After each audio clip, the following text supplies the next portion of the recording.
Mr. Chairman, my distinguished colleagues, may I begin by expressing to the governments of Finland and Switzerland, which have been superb hosts for the several phases of this conference, my gratitude and that of my associates for their efficiency and hospitality.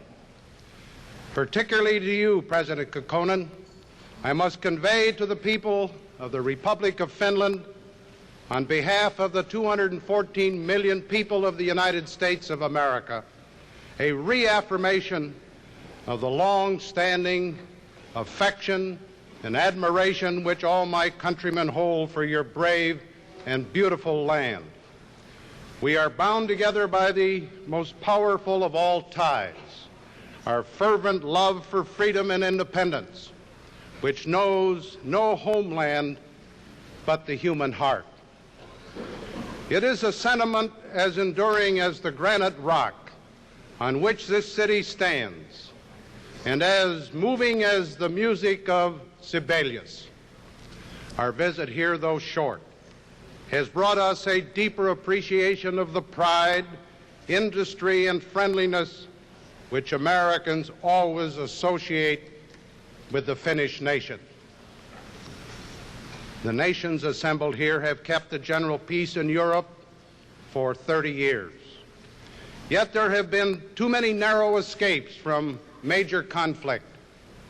There remains to this day the urgent issue of how to construct a just and lasting peace for all peoples. I have not come across the Atlantic to say what all of us already know.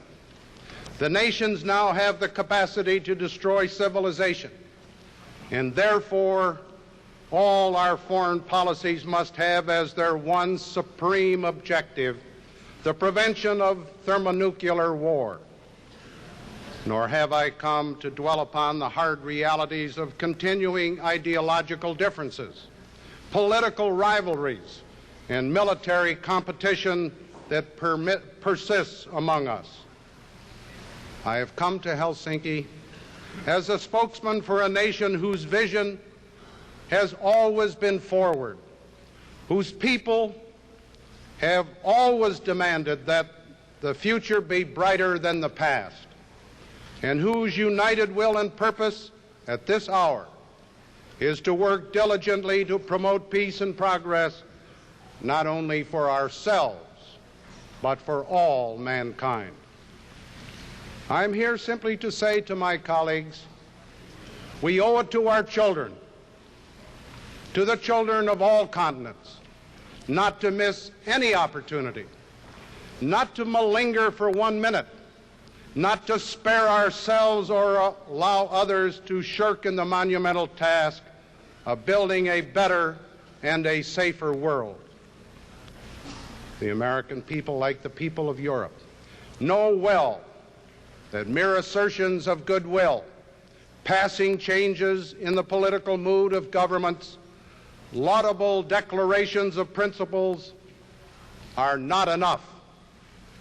But if we proceed with care, with commitment to real progress, there is now an opportunity to turn our people's hopes into realities.